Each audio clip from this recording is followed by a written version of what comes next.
400 ግዛት ትግራይ ኣብ ትሕቲ ወረርቲ ሓይልታት ዘሎም ምዃኑ እዚ ድማ መድረኽ ልኡኽ ቅድሚ ኩለን ልዕሊ ኩለን ሕገ መንግስታዊ ወሰን ትግራይ ምርግጋጽ ዝተበዛበሉ ወገናት ናብ መረበቱ ምምላስ ምዃኑ ፕሬዚደንት ሌተናል ጀነራል ታደሰ ወረደ ኣፍሊጡ። ፕሬዚደንት ሌተናል ጀነራል ታደሰ ወረደ ነዚ ዝበለን ኣምባሳደር ጀርመን ኣብ ኢትዮጵያ ጄነስ ሃኒፈልድ ሎሚ 28 ሚያዝያ ኣብ ቤት ጽሕፈቱ ተቐቢሉ ኣብ ዘዘራረበሉ እዋን እዩ። ፕሬዚደንት ጀነራል ታደሰ ወረደ ዳርጋ 400 ግዛት ትግራይ ኣብ ኢድ ወረርቲ ሓይልታት ከም ዝርከብ ብምሕባር እዞም ግዛት ትግራይ ብሓይሊ ተቆጻጺሮም ዘለዉ ካብ ምክልኻል ሰራዊት ሃገር ወጻኢ ዝኾኑ ዕጡቃት ፌደራል መንግስቲ ከውጽኦም ከም ዝግባእ ጠቂሙ። ፕሬዚደንት ሌተናል ጀነራል ታደሰ ወረደ ታሕዛ ተመዛበልቲ ኣብ መምላስ ይኹን ግዛት ትግራይ ናብቲ ቅድሚ ጦርነት ዝነበረ ኩነታት ኣብ መምላስ ናይ ፌደራል ሓላፍነት ምዃኑ ብምጥቋም ኣብ ትግራይ እውን ተዛዕበየ ፖለቲካዊ ዛዕባ ናይ ተመዛበልቲ ምዃኑ ኣረዲዩ። ፕሬዚደንት ጀነራል ታደሰ ከም ዝገለጹት ግዚያዊ ምሕዳር ትግራይ ምስ ፌደራል መንግስታዊ ተዋለውጥ ንምምጻእ ጽቡቕ ምቅርራብ ከም ዘለዎ ይሓቢሩ።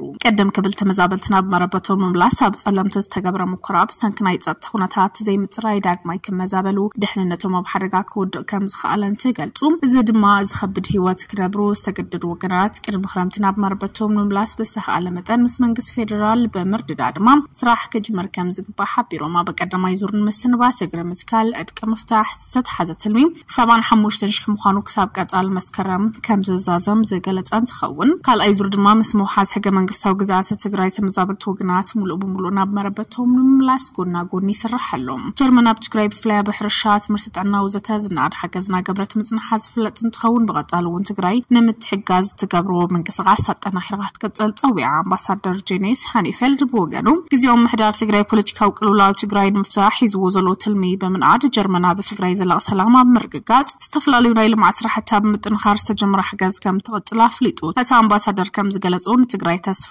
ብዝህብ ምዕባለ ትግራይ ኣብ ዘረጋግፅ ስራሕቲ ብቐረባ ተሓጋጊዝካ ምስራሕ ድማ ገዳሲ ምዃኑ እውን ሓቢሮም። መበል 12 ስሩዕ ጉባኤ ማሕበር ልምዓት ትግራይ ሕጋዊ ኣፍልጦ የብሉን ክብል በዓል መዚ ሲቪል ማሕበረሰብ ፌደሪ ገሊጹ ኣሎ። ዝተኻየደ ጉባኤ ማሕበር ልምዓት ትግራይ ማለት ሕጋዊ ኣፍልጦ ተነፊግዎ ብሚያዝያ 17 ክሳብ 18 ድማ 2017 ዓ.ም ዝተኻየደ መበል 12 ስሩዕ ጉባኤ ማሕበር ልምዓት ትግራይ ሕጋዊ ኣፍልጦ የብሉን ክብል እዩ። ሎሚ 28 ሚያዝያ 2017 በዓል መዚ ሲቪል ማሕበረሰብ ደብዳቤ ኣፍሊጡ ዘሎ ዝተገብረ ጉባኤ ማሕበር ልምዓት ትግራይ ተቐባልነት ስለዘይብሉ ብዝነበረ መራርሓ ሰርሑ ከይቅጽል ኣፍሊጡ። ኣብ ዝሓለፉ እዋናት ኣብ ሓወልቲ ሰማዕታት መበል 12 ጉባኤ ማሕበር ልምዓት ትግራይ ዝተሳለጠ እንትኸውን ናብቲ ጉባኤ ኣዝዮም ዝተመርጹ ብቁጽሪ እከለ ተባሂሎም ከካብ ወረድኡ ሴክተሩ ዝመጹ ዝነበሩ እንትኾኑ ንዕኦም ዘማዕርጉ ጸብረቕታት ንዕኡ ዘማዕርጉ ነቲ መድረኽ ከማዕርጉ ተባሂሎም ዝተሓሰቡ ነጸብረቓት ዝነበሩ ኮይኖም ቲዲኤ መን ይምራሕያ ናብ ዝብል ተኣትዩ ድማ ሰፊሕ ክፍፍሉን ተፈጢሩ። ቲዲኤ ካብ ኢድ ዝኾነ ፓርቲ ትውጻእ ዝብል ሓሳብ ብገለ ሰብ ምስተልዓለ ድማ ብዙሓት ከውርዑ ተቃውሞታት ከስምዑን ተራእዮም እዮም።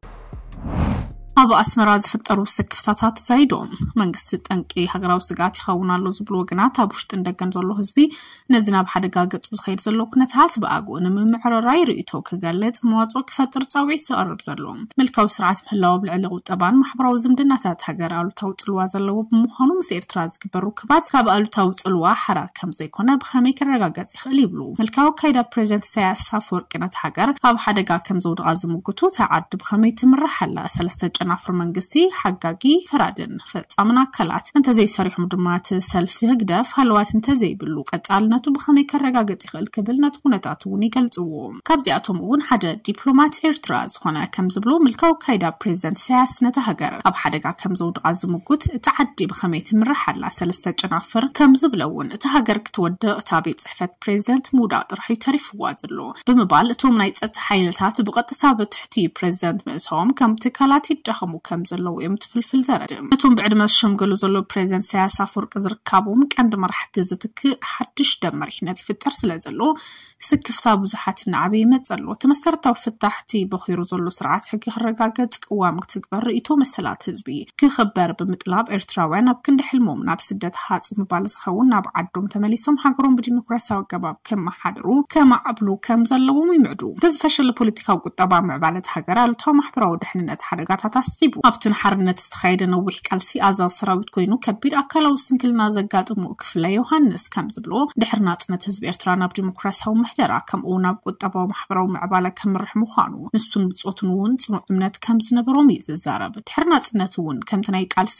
ስጋይ ስጋሃ ብሃል እምበር ከምዚ ዓይነት ምጭፍላ ከምዚ ዓይነት ውርደት ከምዚ ዓይነት ስስዓም ናይ ስልጣን ከምዚ ዓይነት ጭካነን ምግባትን ከመጹ ኢልካ ይሕሰብን ይብል እቲ ሎሚ ብሰንኪ ኩነታት ከም ብዙሓት ኤርትራውያን ኣብ ስደት ዘለዉ ልዑል ተገዳስነት ዘለዎም ኣብ ስደት ዘለዉ ኤርትራውያን ተቃውምቲ ይኹን ደገፍቲ መንግስቲ ብዛዕባ ሃገሮም ዘለዎም ልዑል ተገዳስነቶም ዝልለዩ እዚ ድማ ንብዙሓት ኣብ ኣጋጣምታት ዘሎ ብምዃኑ ኩነታት ዘሰንብድ ሕልሚ ኮይኑ ከም ዘሎ እዮም ዝዛረቡ እቲ ክፉእ ገጽ ግን ኩናት ኣጸቢቑ ዝፈልጥ ተገረላይ ነበር እውን ንሱን ብጾቱን ኣብ እዋን ቃልሲ ብዛዕባ ሃገሮም ዝነበሮም ትጽቢት ክዛረቡ ከለዉ ፍጹም ሰላም ኮይኑ ሲ ነቲ ህዝቢ ብረህዋ ዝነብር እቲ ሽዑ ዝፍጠር መንእሰይ ድማ ናብ ትምህርቲ ምዕባለን ዝኸይድ ኣብ ትበጽሕ ኤርትራም ብዙሕ ግዜ ዘይወስድላ ጌርካ ኢኻ ኣብ እምሮሓት ቅርጻ ነርካ ብድሕሪ እዚ ግን ከመጹ ኢልካ ይትሓስብን ኩናት ግን ንዝተሃንጸ ጥራሕ ኣይኮነን ዝዕኑ ድሕሪ ዕንወት ከይተሃነጹ እውን ይኽልክል እዩ ምክንያቱም ተሃናጽ ሓይሊ ጉልበትን ሓንጎልን ከምኡ እውን ቁጠባ ኣብቲ ኩናት ስለ ዝዕኑ ናይ ኩናት በሰላብ እዋኑ ዝሓወ ይኮነን ንነዊሕ ዝኸይድ ኣብ ውሽጢ ዝነብር ዝበዝሕ ህዝቢ ብሰንኪ ሕፅረት ቀረብ ሕክምና ማይ ጻዕትን ምግብን ካልኦት መሰረታዊ ማሕበራዊ ግልጋሎት ይሰቓ ስለ ዘለዎም እቲ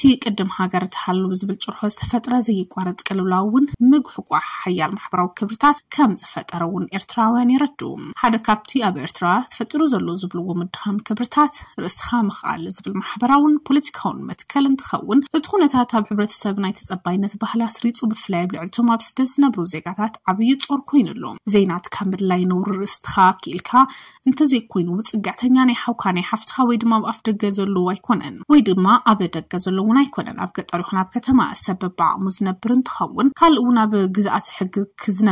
ዝነበረ ክብሪ ዓብዪ ብምባር እውን ይጠቕሱ እዮም መዕገተታት ዘለዎ ኣካይዳ ስደት ኤርትራውያን ተበቂሱ ካብ ሃገራዊ ግልጋሎት ክወጽእ ከም ዘይኽእል ዝፈለጠ መንእሰይ ሕልሙ ንስደት ይኽወጽእ ዝደሊ እዚ ድማ ንመጻእቲ ሃገር ሓደጋ እውን ኣለዎ ብፍላይ ድማ ደቂ ኣንስትዮ ስድራ ቤታት ናይ ምጥዋርን ምክያድን ድርብ ሓላፍነት ኣብ ልዕሊኡን ዝወድቕ ዝተደራረበ ጾር ተሰኪመን ይኸዳ ዘለዋ ደቂ ኣንስትዮ ድማ ኣብ መንጎ ኤርትራን ኢትዮጵያን ዝነበረ ዝምድና ላሕልሑ ካልእ ጎንፂ ከይፍጠሩ ስጋት እውን ፈጢሩለን እዩ ኣብ ዝሓለፈ 2 ዓመታት ኣብ እዋን ኩናት ሕድሕድ ኢትዮጵያ ዝነበሩ ናይ ኣሰላልፋ ሓይልታት ዝምድና ተቐያይሮም ገሊኦም ኣብ ረጽኒ ገሊኦም ኣብ ምትፍናን ገሊኦም ድማ ሓድሽ ምሕዝነት ኣብ ምፍጣር ይርከቡ ኩናት ትግራይ ብመሰረት ስምዕነት ፕሪቶሪያ ሃዲኡ ሻምብቆታት ብረት ከይዝሓለ